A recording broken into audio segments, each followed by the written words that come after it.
Class में क्या किया था, डिस्पर्शन स्टार्ट किया हमने, डिस्पर्शन ऑफ लाइट, ठीक है। फॉर्मूलाज किए थे हमने, कौन कौन से मेजर फॉर्मूलाज थे? पहले तो deviation, deviation produced by prism. हाँ जी बताओ, उसका फॉर्मूला क्या था? डेविएशन प्रोड्यूस्ड बाय प्रिज्म का form, delta is equal to I plus E minus angle of prism, ठीक है। नेक्स्ट, उसके बाद खालिद हमने कौन सा किया था?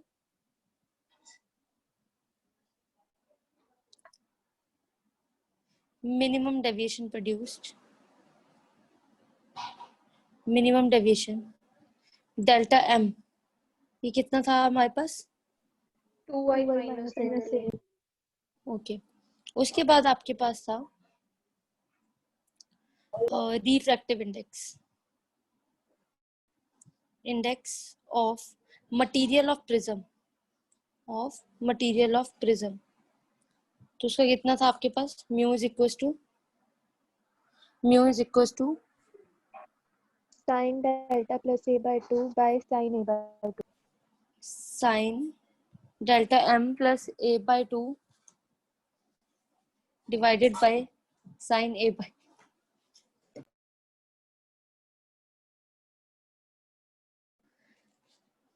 ठीक है। ओके, तो अब इसी को लेके एक न्यूमेरिकल करते हैं, बताना जरा क्या है।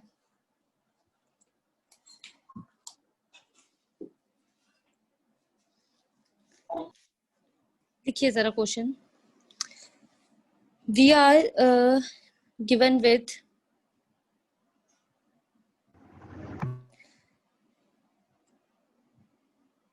angle of refraction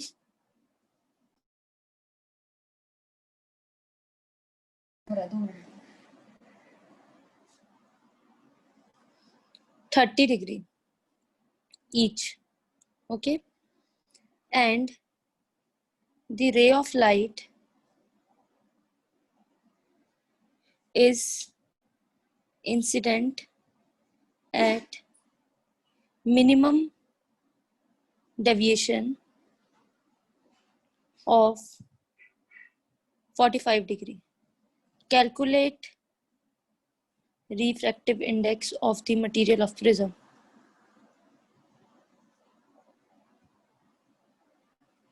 कीजिए कैलकुलेट।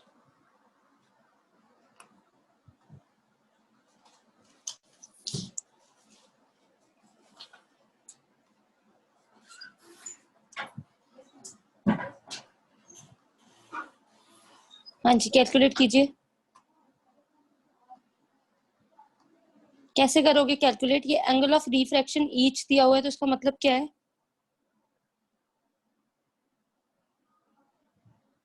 हाँ जी, एनीवन?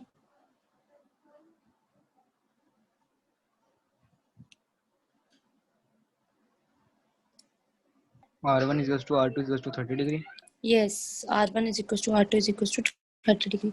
यहाँ से A आ जाएगा। A क्या होता है? R1 plus R2, it will be 60°. ठीक है। उसके बाद आपको मिनिमम डेविएशन दे रखी है, वो कैलकुलेट करनी है। मिनिमम डेविएशन नहीं दे रखी। Incident at minimum deviation is given 2 × 45° minus of A, it is 90 minus A। तो आपके पास मिनिमम डेविएशन कितना आ गया? 30° डेल्टा एम। तो म्यू कितना आ गया? Sine 30° plus 60° by 2 divided by sine 60/2।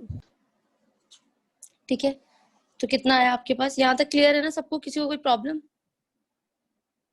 आई दे रखा है आपको, मैंने 2i माइनस ए मिनिमम डेविएशन का फॉर्मूला यूज किया है आपके सामने। ठीक है, तो आपके पास कितना आ गया? Mu is equal to sine 90/2 sine 30°, sine 45° by sine 30°। Mu is equal to 1/√2 और नहीं रूट, हाँ 1/√2 ही है। और ये कितना है आपके पास? 1/2। तो कितना आ गया? 2/√2। तो इट इज √2।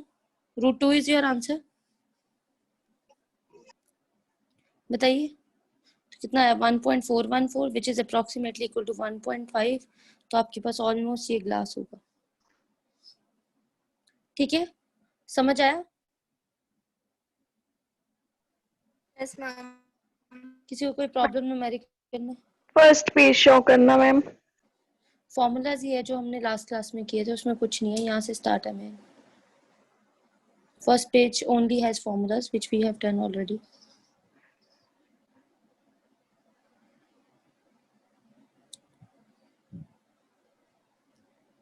क्लियर? आ गया सबका? Yes ma'am. चलिए आगे चलते हैं। नेक्स्ट हमारे पास है टॉपिक, ठीक है, दैट इज डेविएशन प्रोड्यूस्ड। ये किसका माइक ऑन है?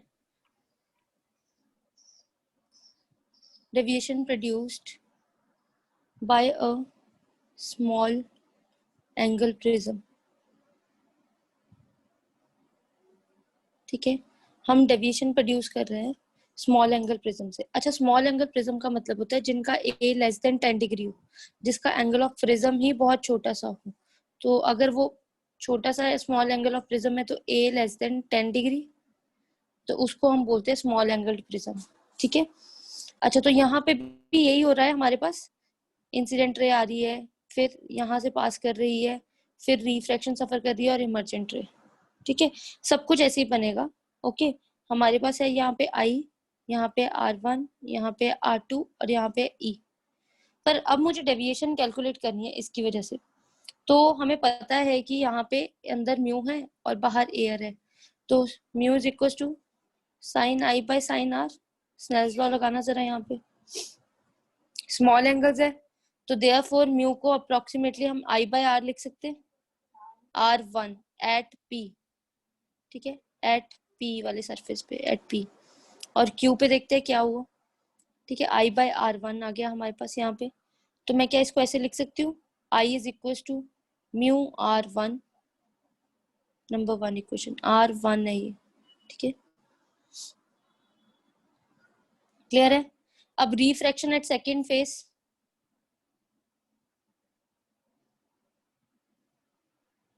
दूसरे चेहरे पे इसके जो सेकंड फेस है उस पे कितनी हुई, मतलब एट Q पे अगर देखा जाए तो वहां पे कितनी हुई, mu is equal to sine E by sine R2। Small angles है तो E साइन अप्रोक्सीमेटली E के बराबर और वो R2 के बराबर। तो यहाँ से E कितना आया हमारे पास, E कितना आया, म्यू इंटू R2 सेकेंड, है ना?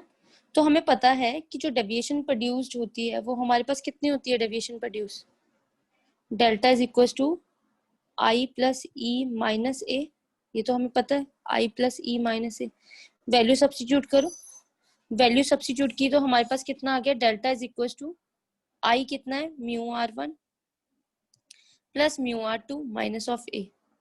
Delta is equal to mu into R1 plus R2 minus of A.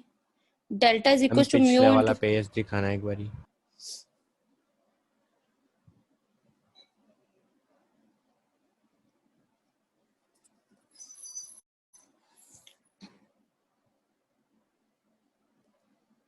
Deviation produce कर पा रहे हैं स्मॉल एंगल से। पहले फर्स्ट फेज पे हमने कैलकुलेट किया स्नेल्स लॉ, फिर सेकंड फेज पे कैलकुलेट किया, ऊपर वाले से आई निकाल लिया, नीचे वाले से ई निकाल लिया, डेविएशन वाले फॉर्मूला में सब्स्टिट्यूट कर दिया आई प्लस ई माइनस ए। Okay,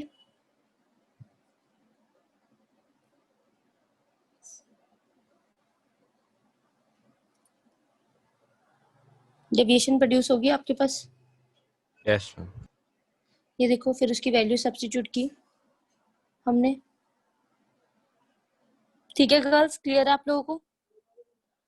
yes ma'am. यस तो मैम। अब हमारे पास ये फाइनल फॉर्मूला बन गया, तो इससे हम डिस्कशन करेंगे क्योंकि हर बार करनी है हमें। तो हम बोलेंगे कि if angle of prism increases तो डेविएशन भी इंक्रीज। डेविएशन सीधा स्मॉल एंगल प्रिज्म पे बैठती है हमारे पास।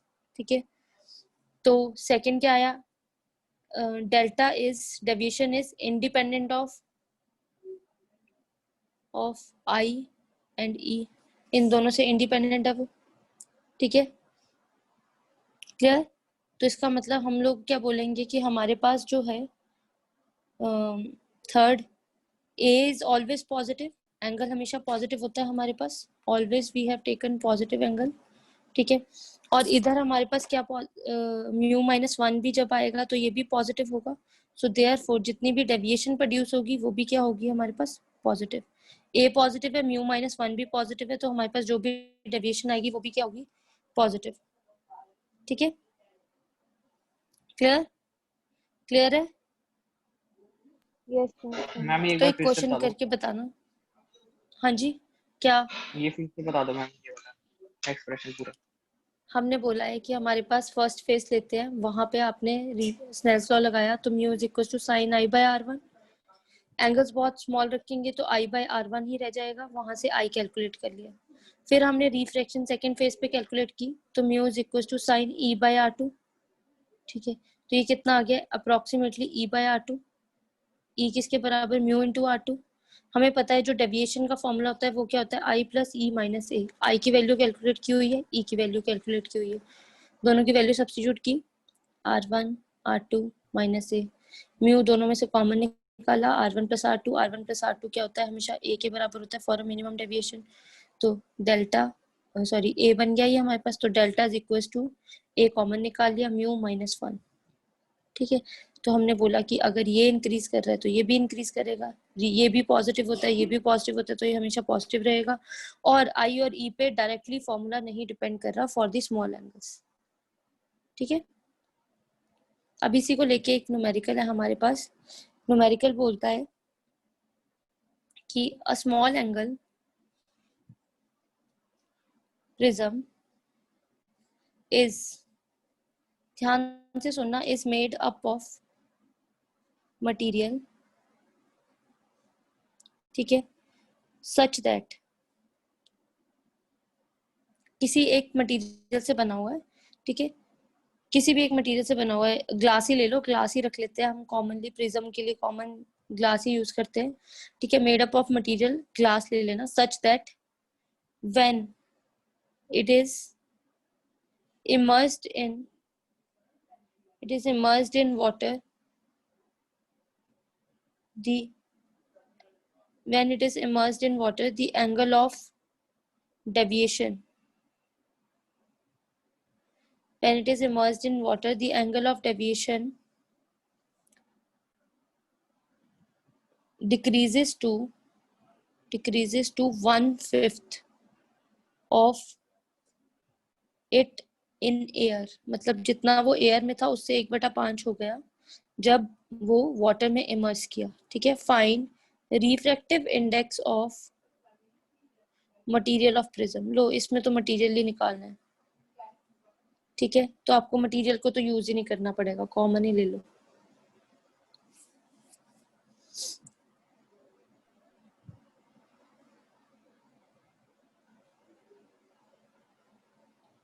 तुम क्वेश्चन दिखाना नेक्स्ट पेज पे।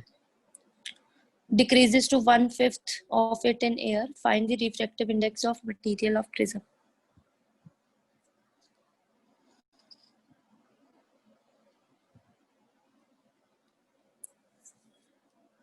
जब उसको एयर में इमर्स किया तब उसके पास क्या फॉर्मूला आया,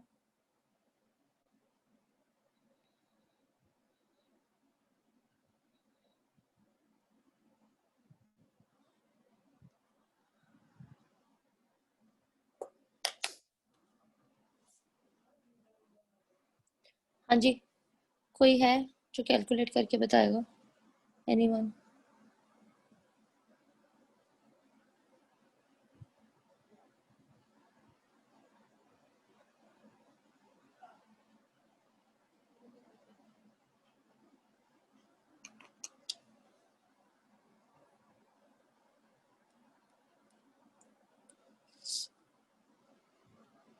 है कोई, गर्ल्स लिखो, let the refractive index of material of prism is mu M, ठीक है।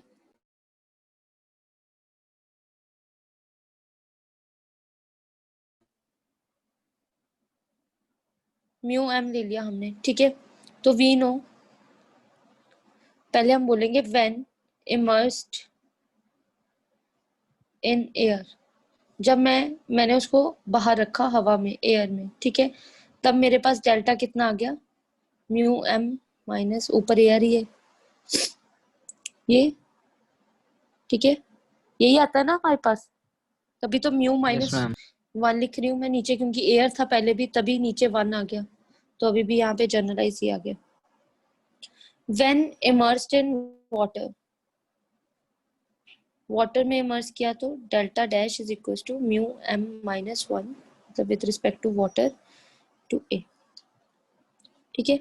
According to question delta dash is equal to 1/5 हो जाता ओरिजिनल का, तो mu M water minus 1 into A to 1/5 mu M A minus 1 into A, ये A से A cancel हो जाएगा, ठीक है।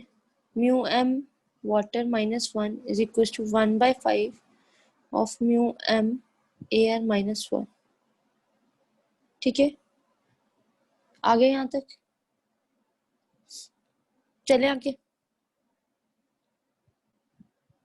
चलो, यहाँ तक लिख लिया,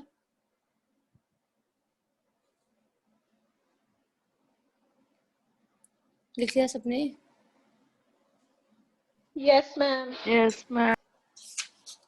तो वी हैव, इसी रिलेशन को आगे लेके चलते हैं फर्दर, तो हमारे पास कैसे है, वी नो, जो वाटर वाला रिलेशन है, वाटर विद द मीडियम, तो वो कैसे होगा, म्यू बाय जनरल मीडियम का by water, that is mu M by water का कितना होता है हमारे पास 4/3, तो ये कितना जगह, 4/3 ठीक है, म्यू एम।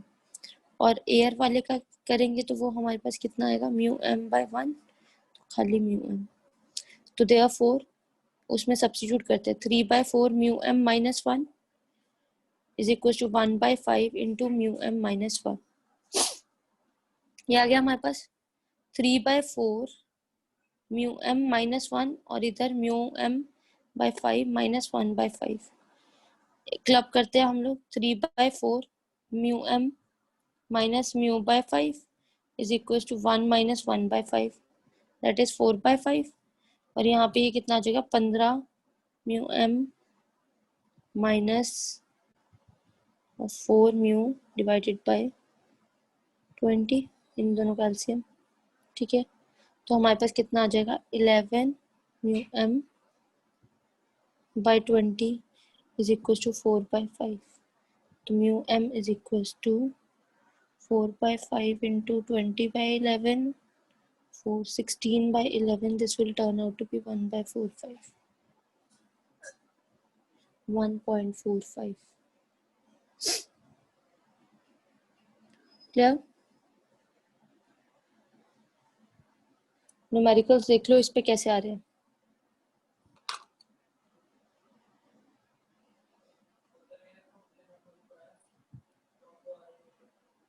चले लिखिए जरा ये line, next heading, dispersion of light होता क्या है, नेक्स्ट हेडिंग दीजिए, डिस्पर्शन ऑफ लाइट लिखिए, मैं ऑरली डिक्टेट करवा रही हूँ इसको, लिखिए the phenomenon of splitting of white light into 7 constituent colors after passing through a glass prism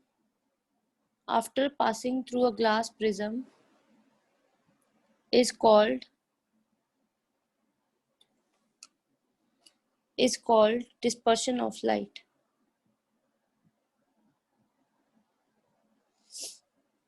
नीचे डायग्राम बनाओ,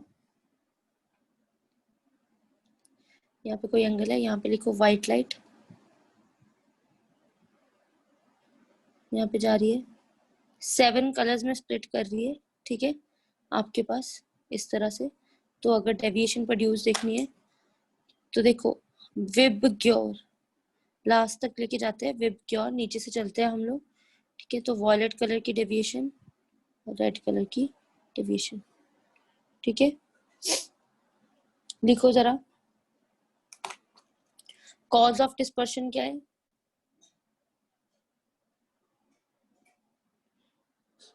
होता क्यों है? कॉज ऑफ डिस्पर्शन क्यों होता है? It says that each color has its own characteristic wavelength. The wavelength of red color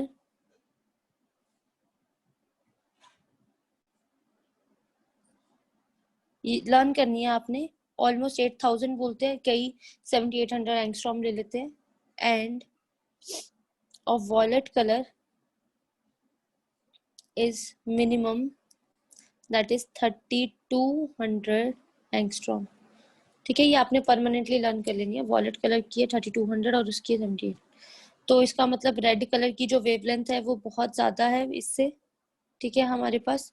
तो इसका मतलब हमारे पास क्या हो गया कि for small angle prisms delta will be different for different colours, deviation will be different for different colours, क्योंकि mu जो है वो डिपेंड करता है a plus b by lambda plus c by lambda square. This is Cauchy's principle.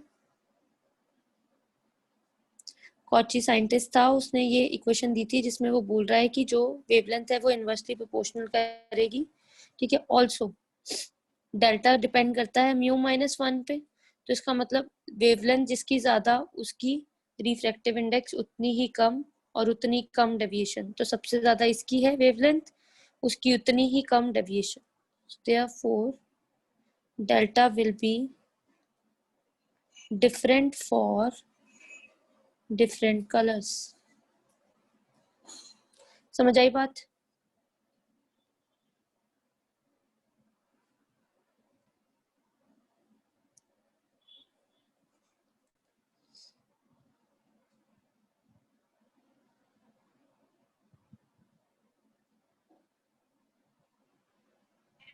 Ma'am ये कौन सा principal लिखा हुआ है यहाँ पर?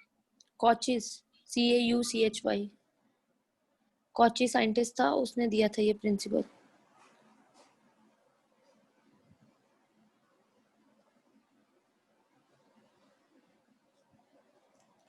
चले आगे। हम लास्ट में क्या लिखा है? Delta will be different for different colours, comma डाल के है, delta will be different for different colours.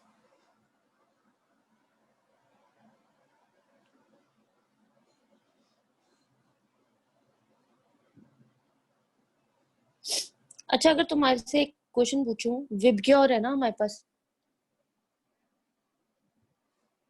इन सबको तो एक ही कलर लेट करते हैं हम, जैसे ब्लू में ही लेट कर लिया, ब्लू रेंज। तो मीन कलर कौन सा निकल के आया?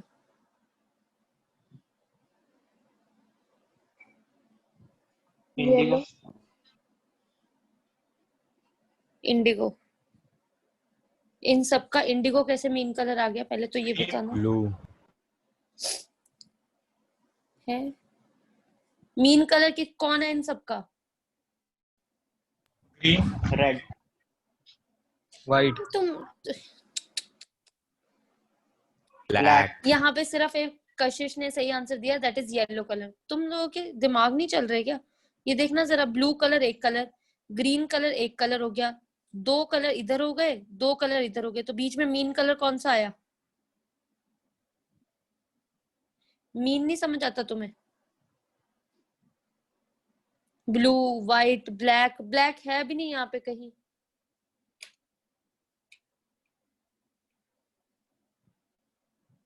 बताना जरा, क्या सोच के तुमने व्हाइट और ब्लैक बोला था? और रेड बोलने वाला कौन है, जरा बताना।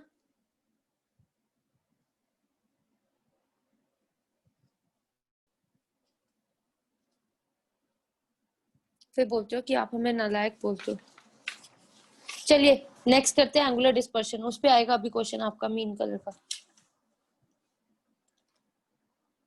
एंगुलर डिस्पर्शन,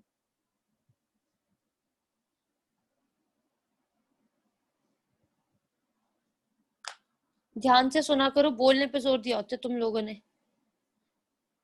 ये हिमांशु तो बस सिर्फ माइक ऑन करता है। रेड, कुछ भी आ जाए सामने बस। एंगुलर डिस्पर्शन का मतलब है कि जब व्हाइट लाइट पास की हमने तो 7 कलर्स में स्प्लिटिंग होने वाली है। ठीक है, तो यहां से गई हमारे पास इस तरह से डेविएशन। ठीक है, एक कलर, जब दूसरा कलर गया तो उसने भी डेविएट किया, वो यहाँ से डेविएट कर गया। ठीक है, कोई बात नहीं, देख लेते हैं अब यहाँ पे विबग्योर। ठीक है, यहाँ पे रेड होगा और यहाँ पे वॉयलेट होगा और बीच में ये सारे कलर्स कॉन्स्टिट्यूएंट कलर्स आ जाएंगे। अब मैंने क्या किया, इस वाली रे को जाना तो इसको सीधा चाहिए था, तो मैंने इसको आगे प्रोड्यूस करवाया। आगे प्रोड्यूस करवाया तो यहाँ पे इसकी डेविएशन आई, तो ये रेड की डेविएशन होगी और ये वॉयलेट की डेविएशन होगी। तो एंगुलर डिस्पर्शन का मतलब है कि ये जो कलर्स वाली रेज है ना, इनको अगर हमने पीछे प्रोड्यूस किया, इनको हमने अगर पीछे प्रोड्यूस किया तो ये कुछ थीटा एंगल देती है। ये बताओ ये एंगल कितना है? What is this angle here? ठीक है, ये एंगल बताना है आपने कि ये कौन सा एंगल है। ठीक है, तो इसका मतलब क्या हुआ, angular dispersion for any two colours, angular dispersion for any two colour, जरूरी नहीं है रेड और वॉयलेट में, सबसे कॉमन है वो लेने, इसलिए I am taking that two colours is the difference between the deviations suffered by them after passing through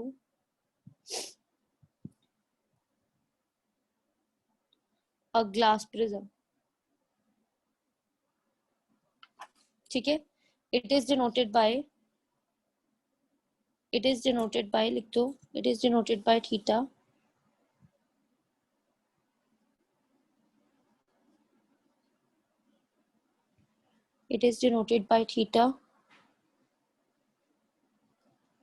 तो therefore theta is equal to delta V, सबसे ज्यादा डेविएशन वी ले रहा है और सबसे कम ये ले रहा है। ठीक है, इक्वेशन नंबर 1। तो चलो फिर स्मॉल एंगल प्रिज्म की इक्वेशन से लगाओ। From small angle prism delta V कितना आएगा?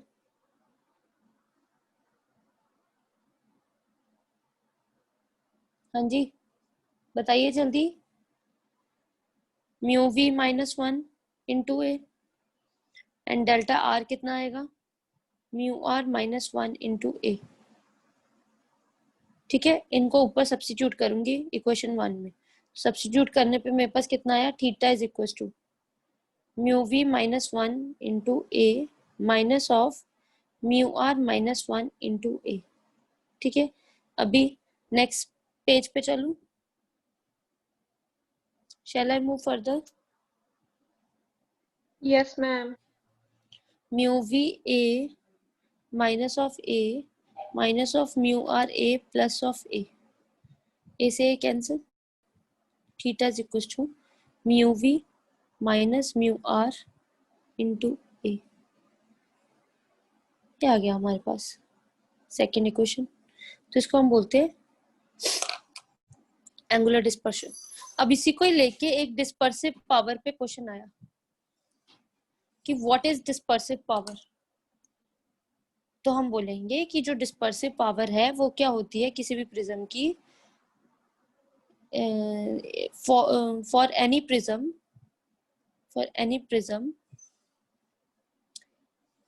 The dispersive power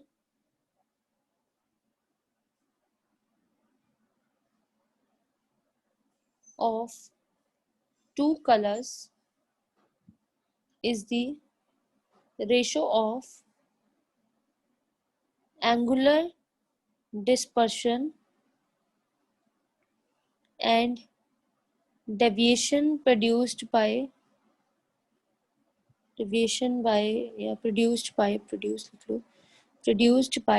mean color।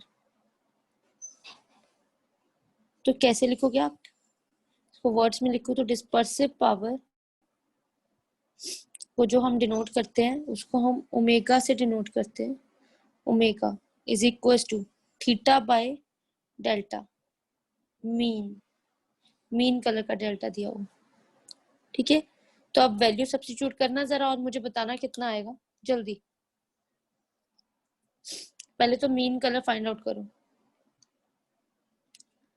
लिखो यहाँ पे पहले VIBGYOR, this is consider as 1 blue, अब बना विग्योर। ठीक है, तो फिर अब हमारे पास विग्योर कितना आया, मीन कलर कौन सा हुआ, येलो। दिख रहा है ना सबको मीन कलर के, अभी भी आप लोगों को ब्लैक रेड व्हाइट दिख रहा है।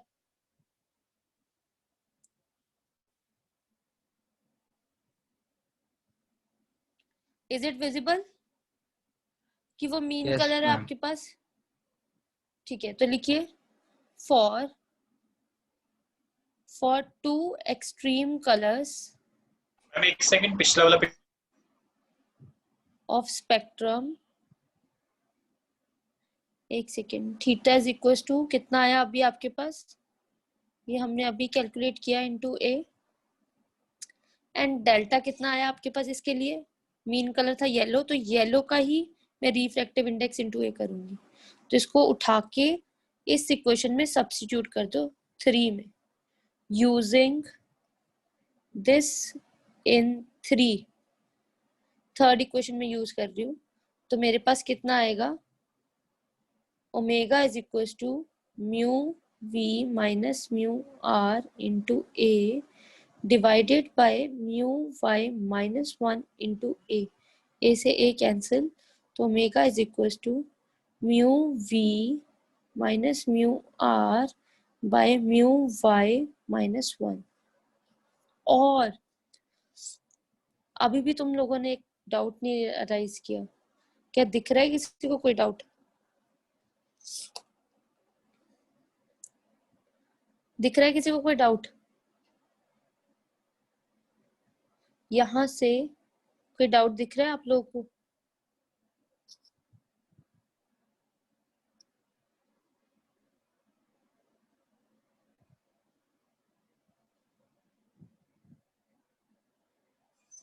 बताइए, कोई भी डाउट दिख रहा है इधर से आपको। तो देखो मैंने बोला था दो extreme colours that is blue and red, तो अगर आप वॉयलेट की जगह पे यहाँ पे mu blue minus mu R भी लिख दोगे then it will also be all right. कहीं पेपर में फाइंड आउट मत करते रह जाना।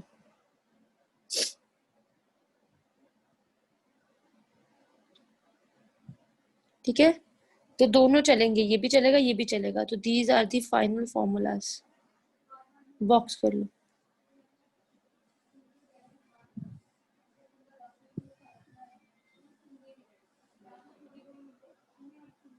ठीक है, क्लियर है सबको, हो गया। Yes, ma'am. Yes. तो इसमें डिस्कशन लिखो, dispersive power does not depend upon angle of prism. तो आपको कितना मर्जी एंगल ऑफ प्रिज्म दिया हो तो डिस्पर्सिव पावर का कोई फर्क नहीं पड़ेगा। तो लिखिए dispersive power does not depend upon angle of prism. ठीक है, क्लियर। चलो आगे चले, नेक्स्ट चले हम। No, ma'am. No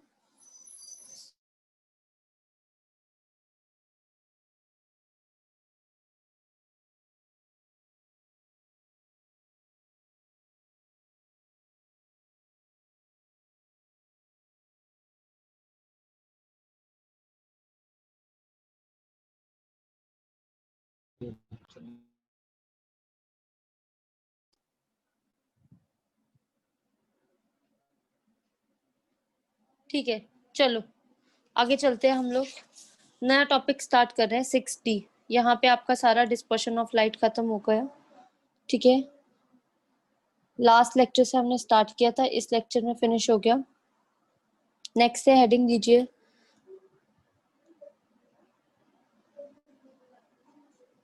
optical instruments. ठीक है, ऑप्टिकल इंस्ट्रूमेंट्स। लिखिए, सबसे पहला है आपके पास ह्यूमन आई। ऑप्टिकल इंस्ट्रूमेंट में सबसे पहले है ह्यूमन आई। ठीक है, तो अच्छा ह्यूमन आई में हम बोल देते हैं कि हमारे पास आई इज दी, सारा कुछ जो उसके बाद होता है कि आई हमारे पास मोस्ट इम्पॉर्टेंट पार्ट है। ठीक है, to see the outside world, ये सारा कुछ हम आई के बारे में बता देंगे। ठीक है, तो हम बोलते हैं कि जब भी हमारे पास जो इम्पोर्टेंट पॉइंट्स है सिर्फ उन्हीं पे ही आ रही हूँ। ठीक है, बोलते हैं कि जो हमारी नॉर्मल आई होती है, नॉर्मल आई का जो फार पॉइंट होगा, फार पॉइंट वो कितना होता है, इन्फिनिटी। कितना होता है, इन्फिनिटी। मतलब कितनी दूर तक देख सकते हैं हम, इन्फिनिटी तक देख सकते हैं। और अगर हम उसका बोले कि least distance of distinct vision, 25 centimetre. Distinct vision क्या बोलते हैं हम इसको, 27 near, centimetre. Near point, it is 25 centimetre. Okay, small D से डिनोट करेंगे एंड इट इज 25 सेंटीमीटर। इसको बोलेंगे नियर पॉइंट। हमारी आंख कम से कम कहाँ तक देख सकती है, 25 तक क्लियरली देख सकती है। उसके आगे आप बुक्स को लेके पढ़ोगे तो आपकी आईज पे स्ट्रेन पड़ेगा, which will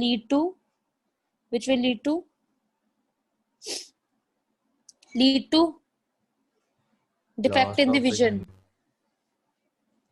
ठीक है, राइट। अब है हमारे पास persistence of vision। वो क्या होता है, वो क्या होता है persistence of कितने vision? टाइम के लिए कितनी हमारी देर के लिए eyes में इमेज रहती है आईज में? तो कितने टाइम के लिए रहती है हमारे पास, 0.15 1/16। 1/16 ऑफ सेकेंड तक हमारे पास जो भी आई है image remains on the retina of eye, retina के ऊपर रहती है। ठीक है, क्लियर। चलो यहां से अब हमें पता चल गया। अब हमने एक बात की थी, हमारे पास यहाँ पे डिफेक्ट्स आ गए। ये हम इससे पास या इससे दूर लेके जाएंगे तो हमें डिफेक्ट्स आते हैं। तो सबसे पहले जो हमारे पास डिफेक्ट है वो क्या है, मायोपिया। दूसरा डिफेक्ट हाइपरमेट्रोपिया। हाइपरमेट्रोपिया। तीसरा एस्टिग्मेटिज्म। प्रेसबायोपिया। प्रेसबायोपिया। ठीक है, और फोर्थ प्रेसबायोपिया। ठीक है, इन पे तो कोई न्यूमेरिकल्स नहीं होते, एस्टिग्मेटिज्म और प्रेसबायोपिया पे। ठीक है, इनकी तो एक एक लाइन है, वही करेंगे। मायोपिया हाइपरमेट्रोपिया की इस बार हम लोग क्या निकालेंगे, डायग्राम्स के साथ साथ रिलेशंस फाइंड आउट करेंगे। ओके, तो चलो सबसे पहले we will start with myopia. तो आज हम मायोपिया करते हैं। मैम मायोपिया का दूसरा नाम क्या है, ये वाला पीछे वाला पेज। यस। मायोपिया का वैसे नाम क्या है, क्या होता है मायोपिया में? Short sightedness. Short sightedness. Myopia होता किन लोगों में है? चिल्ड्रन। स्टूडेंट्स। दूर की नजर कमजोर हो जाती है। बिल्कुल पास सही। का दिखता है। तो इसका मतलब पास का दिखता है, दूर की कमजोर। तो आपको बोर्ड नहीं दिखता है, जितनों को भी स्पेक्स लगते हैं, तो कौन सा मिरर, कौन सा लेंस यूज करोगे जिससे आप लोग ठीक हो जाएगा? यस, ठीक है, तो ऑलमोस्ट सारा कुछ पता है तुम्हें। ठीक है, तो मायोपिया है हमारे पास, इसका दूसरा नाम है short sightedness.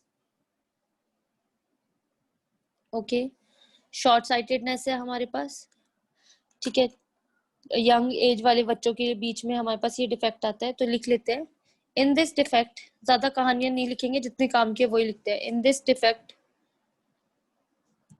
I can not see far of objects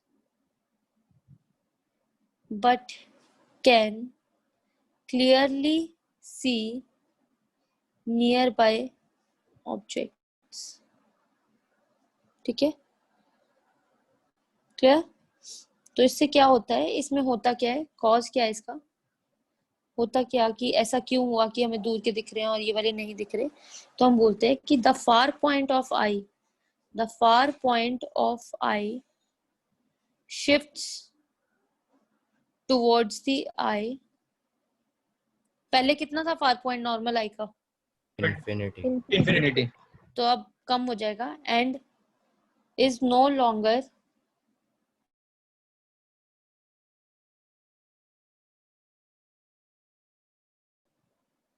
at infinity, but no longer at infinity, but is at capital F. ठीक है, but is at capital F focus पे. ठीक है, क्लियर है?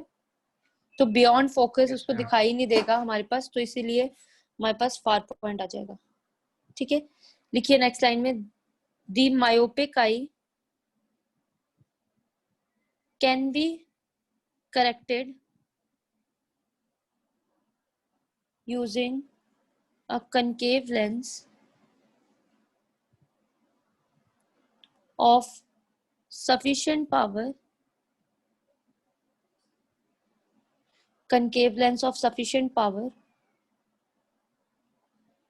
तो हम बोलेंगे let the distance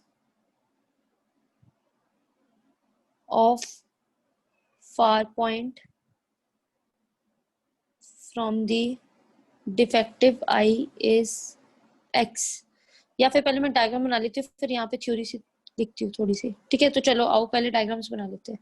हुआ क्या, हमारे पास जो नॉर्मल आई है उसमें क्या होता है, इस तरह से पहले लेंस बनाइए. ठीक है, ये आपकी आई है, इस तरह से थोड़ा सा ऐसे करके ऊपर को उठाना तो बेटर रहेगा, थोड़ा सा ऐसे करके अलग से दिखाना तो बेटर रहेगा. यहाँ पे रेज ऑफ लाइट है, यहाँ पे रेज ऑफ लाइट है, रेज ऑफ लाइट है, सेंटर से सीधा हमारे पास फॉल कर रही है, सेंटर से सीधा रेटिना पे इमेज बना रही है हमारे पास. This is normal eye. Okay, then हम लोगों ने शुरू किया, हमारे पास मायोपिक आई होगी कैसी. इस तरह से हमने आई बनाई. ठीक है, और थोड़ा सा रीजन बाहर को बल्जिंग आउटवर्ड बना दिया, and this is our lens. ठीक है, इस लेंस को हमने ड्रॉ किया. अब क्या हुआ, क्या होता था कि पहले इन्फिनिटी से आती थी रेज ऑफ लाइट, इन्फिनिटी से आती थी और इमेज बनाती थी. आज क्या होगा, रेज ऑफ लाइट फोकस से आएंगी यहाँ से, और फिर जाके रेटिना पे ही इमेज बनाने वाली थी, और उसकी बजाय यहाँ पे इमेज बना देती है पी पॉइंट पे. ठीक है, तो इस तरह से हमारी रेज ऑफ लाइट आ गई. तो दिस इज मायोपिक आई. ठीक है, दिस इज मायोपिक आई. तो ये जो डिस्टेंस है, this distance is x. f का जो डिस्टेंस है ये हमारे पास x है. ठीक है, अब हम देखते हैं कि हम इसको करेक्ट कैसे करेंगे, करेक्टेड आई. तो हम क्या करेंगे कि यहाँ से तो आ ही रहा था रेज ऑफ लाइट, यहाँ पे हमने एक लेंस रख दिया. ठीक है, तो लेंस का काम क्या है, यहाँ पे आई का ही लेंस आ गया हमारे पास. ठीक है, इस तरह से हमारे पास आई आ जाएगी पीछे की तरफ. तो यहाँ से ये ऑलमोस्ट पैरेलल जाएगा और फिर से वापस से रेटिना पे इमेज बना देगा. तो हमें दोबारा से उस लेंस से फोकस की बजाय ये वाली रेज दिखेंगी पैरेलल. ठीक है, तो हम बोलेंगे corrected I. Okay, got it. तो इस तरह से आपके पास बन जाएगा.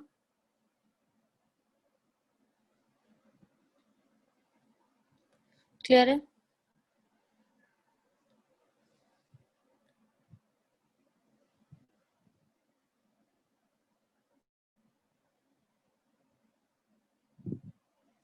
डिस्टेंस ऑफ फार पॉइंट कितना आ गया हमारे पास, x आ गया. डिफेक्टिव आई का फार पॉइंट कितना आ गया, x. करेक्टेड आई कनकेव लेंस क्या करेगा हमारे पास, लिखिए इसी में आगे लिखिए, फॉर करेक्टेड आई. मैं एक बारी लास्ट फिगर दिखा दूं.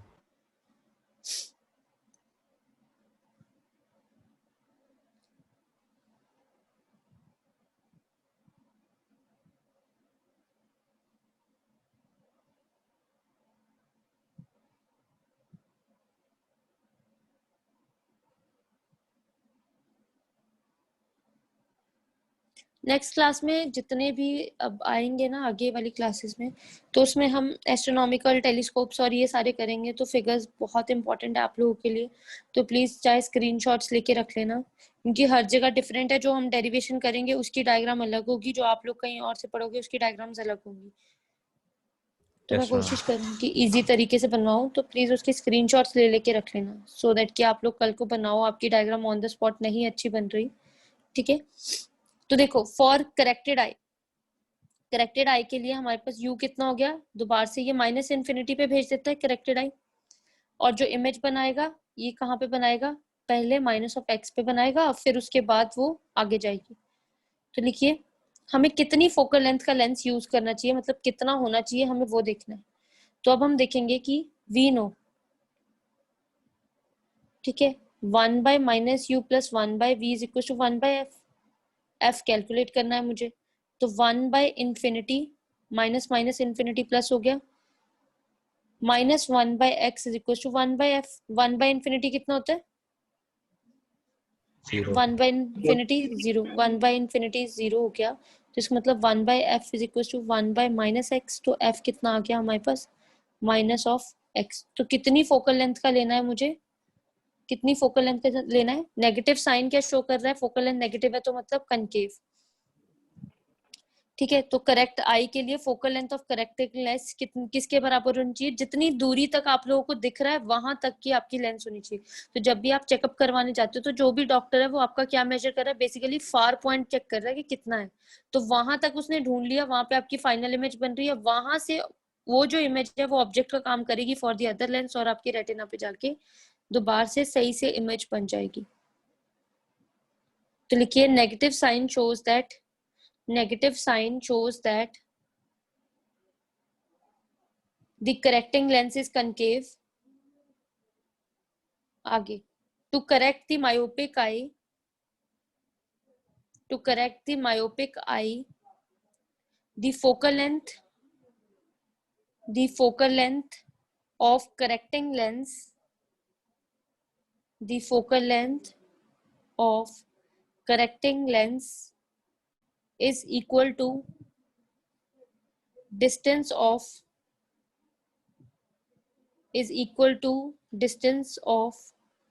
far point of defective eye,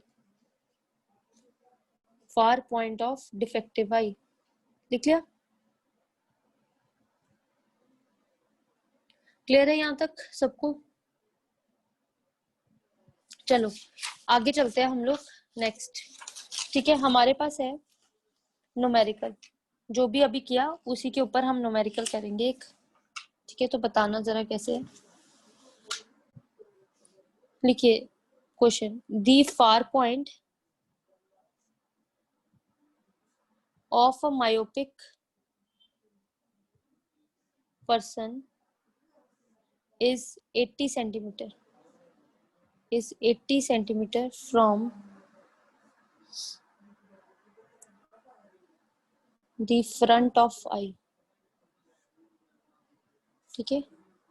Number 1, what is the power of lens to enable him to see distant objects clearly? In what way corrective lens help? Third, does the lens magnify the object? ये भी बताना साथ ही।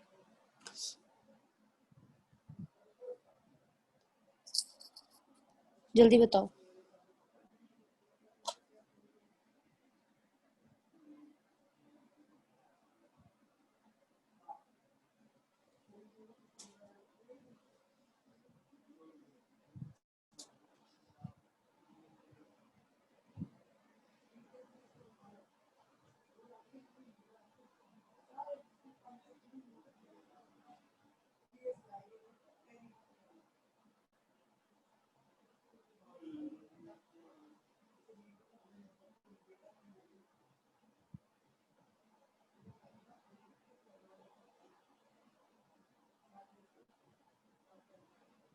हाँ जी, कितना answer आया? भाई उन्होंने बोला है u तो हमेशा माइनस इन्फिनिटी होता है, अभी तो पीछे सिखाया आपको।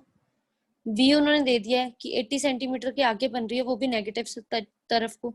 ये far point in front of eye बन जाता है आपके यहाँ पे आके, ठीक है। This is your eye lens, इसके आगे आके बन जाता है, तो माइनस एक्स है, मतलब माइनस 80 सेंटीमीटर। तो we know 1 by minus u plus 1 by v is equals to 1 by f। तो यहाँ से सॉल्व करके 1 by infinity minus 1 by 80 is equals to 1 by f। तो f is equals to minus of 80 centimetre. तो power p कितनी आ जाएगी? p is equals to 100 by f in centimetre है। हाँ जी कितनी? 1.25। हाँ जी, पावर आ गई d माइनस 1.25। तो बोलते कि क्या जो हमारे पास सेकंड क्वेश्चन में है कि in what way correcting lens जो भी है वो हेल्प कैसे करेगा, तो हम बोलेंगे जो करेक्टिव लेंस है वो शिफ्ट कर देता है ऑब्जेक्ट को इन्फिनिटी से टू इट्स फार पॉइंट, ठीक है ना। Virtually shift the object lying at infinity to its far point. आपको बोला तो था कि अगर दूर का दिखाई नहीं देता है तो जो लेंस लगा के इन्फिनिटी वाला नहीं दिखता वो फार पॉइंट पे दिखना शुरू हो जाएगा, फिर यहाँ से उठा के वो करेक्टिंग लेंस इमेज बना देगा आपके रेटिना पे। तो बोलेंगे कि it shifts the object from infinity to far point। देखो पहले जो आम इंसान है जिसको नई स्पेक्स लगी उसको इन्फिनिटी पे चीजें दिखाई देगी क्लियरली, जिसको नहीं दिखाई देती उसकी इन्फिनिटी वाली चीजें वो फार पॉइंट पे ले आता है क्योंकि उसकी फोकस पे बनती है इमेजेस, तो फोकस से उठा के वो रेटिना पे बना देगा इमेज। ओके तो कहते क्या वो जो लेंस है वो क्या मैग्नीफाई करता है ऑब्जेक्ट्स को? अगर आप स्पेक्स लगाते हो तो क्या आपको चीजें बड़ी थोड़ी ना दिखाई देती है, दूर वाली सेम साइज की तो दिखाई देती है। तो लिखिए know the lens do not magnify the object, ठीक है। क्लियर? समझ आया सबको कैसे Yes, करना है ma'am. न्यूमेरिकल? ठीक है, फिर हम नेक्स्ट क्लास में करते हैं इसका हाइपरमेट्रोपिया, ठीक है। तो हाइपरमेट्रोपिया के बाद एस्टिग्मेटिज्म है और फिर सिंपल और कंपाउंड माइक्रोस्कोप से। Got it? Clear? Yes, ma'am. Okay तो बाकी हम करेंगे नेक्स्ट क्लास में। आ गया ना सबको समझ Yes, न्यूमेरिकल? ma'am. प्लीज जरा घर पे पढ़ना शुरू कर दो, तुम लोग पढ़ नहीं रहे हो। ओके एक भी न्यूमेरिकल नहीं निकल रहा तुम लोगों का, ये गलत बात है। मैग्निफिकेशन 0 है, मैग्निफिकेशन कोई नहीं, इसका मतलब ये है कि v और u साइज सेम को है। हाँ जी वो सेम। अरे तुझे चश्मा लगा के चीजें 4 गुना बड़ी थोड़ी ना दिखने अच्छा। लग पड़ेगी, है ना, ये तो पता ही होगा। सेम साइज की दिखती है यस मैम। है ना, तो फिर ऐसे होता है। ओके ठीक है फिर that's all for today. Thank you. Thank you ma'am. Thank you ma'am. Thank you, ma'am.